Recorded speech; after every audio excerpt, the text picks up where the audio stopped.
దేవుని ప్రియులకు శుభములు. ఈ దినమందు దేవుని వాక్యాన్ని చదువుకుందాము. ఎఫెసీ పత్రిక 3వ అధ్యాయము 19వ వాక్యాన్ని చదువుకున్నప్పుడు, జ్ఞానమునకు మించిన క్రీస్తు ప్రేమను తెలుసుకుంటకును తగిన శక్తి గలవారు కావాలని ప్రార్థించుచున్నాను. ప్రియ దేవుని బిడ్డలారా, యేసు క్రీస్తుని వెంబడించే వారు ఆయన ప్రేమను గురించి తెలుసుకున్నటకు శక్తి కలిగిన వారుగా ఉండాలి. భౌతికమైన శక్తి మనకు కొంత అవసరమైనప్పటికీ కూడా యేసుక్రీస్తుని వెంబడిస్తున్న మనము ఆత్మ సంబంధమైన ఆధ్యాత్మికమైన శక్తి మనకు చాలా అవసరమే ఉన్నది.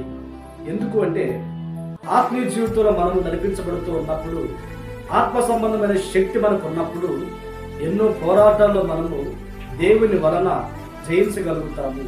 ఆ దేవుడు అనుగ్రహించు ఆత్మ సంబంధమైన ఆ శక్తి వలన మన ఆత్మీయ జీవితాన్ని కట్టుకోవడానికి, క్రీస్తులో స్థిరపడడానికి అవసరమే ఉంటుంది.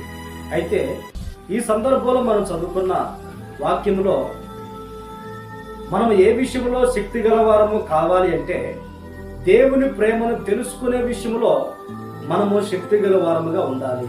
నిజమే కదా? దేవుడు మనల్ని ఎంతగా ప్రేమించాడో ఆ ప్రేమలో ఉన్న త్యాగాన్ని మనము తెలుసుకోవాలి. సముద్రం గురించి పుస్తకాల్లో మనం చదివినప్పుడు దాని గురించి అంతగా అర్థం కాదు, కానీ సముద్రంలో ప్రయాణం చేసేటప్పుడు ఆ సముద్రం ఎంత విస్తీర్ణత ఉన్నదో, ఎంత లోతుగా ఉన్నదో, ఎంత పొడవుగా ఉన్నదో మనకు అర్థమవుతుంది.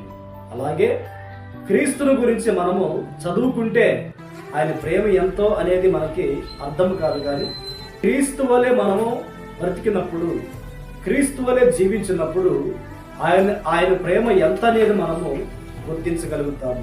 ప్రియ దేవుని బిడ్డలారా, మనం ఆరాధించే సర్వశక్తి గల దేవుడు ఈ లోకానికి దిగివచ్చి మనందరి కొరకు తన ప్రేమను చూపి తన ప్రాణం పెట్టి ఉన్నారు. ఆయన సిలువలో బలియాగం అవ్వక మునుపు ఆయనను అపహసించి ఉన్నారు, ఆయనను కొట్టి ఉన్నారు, పిడిగుద్దులు గుద్ది ఉన్నారు, అపహేళన చేసి ఉన్నారు, ఈటతో ఆయన ప్రక్కల్లో పొడిచి ఉన్నారు. చివరి క్షణంలో ప్రభు అందరి గురించి ఏమంటారంటే, తండ్రి, వీరేమి చేయుచున్నారో వీరికి తెలియదు కనుక వీరిని క్షమించండి అనే ప్రార్థన చేస్తారు. ఇందులో మనం ఏం గ్రహిస్తున్నాము అంటే, దేవుణ్ణి, క్రీస్తును కొట్టిన వారిని, తిట్టిన వారిని, దూషించిన వారిని క్షమించాడు. అందులో ప్రేమ కనబడుతుంది.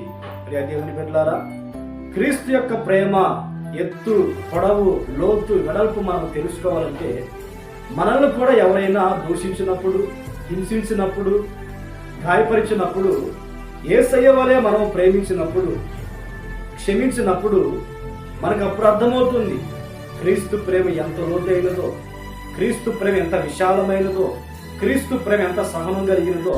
ఆ ప్రేమను గురించి మనం తెలుసుకున్నటకు శక్తి మనకు కలుగుతుంది. దేవునికి మహిమ కలుగును గాక. కనుక ఆయన వెంబడిస్తున్న మనము ఆయన ప్రేమను గురించి తెలుసుకున్నటకు శక్తి గలవారమై జీవించుకును గాక. ఆయన ప్రేమను తెలుసుకొని మనం అనేకులు ఎట్లా ప్రత్యక్షపరిచి ఆయన వలె మనం బ్రతుకుదుము గాక. ప్రార్థన. పరిశుద్ధుడా, ప్రేమ స్వరూపి, ఆశ్చర్యకరుడా, స్తోత్రనైనా ఈ దినాన్ని మాకు అనుగ్రహించున్నారు నాయన. మీ ప్రేమ ఎంత విలువైనదో, ఆ ప్రేమ ఎంత లోతైనదో, ఎత్తైనదో, వెడల్పైనదో మేము తెలుసుకోవడానికి శక్తి గలవారముగా ఉండుటకు కృపనిచ్చారు. ఈ మాటలు విని ప్రార్థనకి పిలిచిన వారు ప్రతి వారు కూడా మీ ప్రేమను తెలుసుకోవడానికి శక్తిని ప్రసాదించమని ప్రార్థిస్తున్నాం.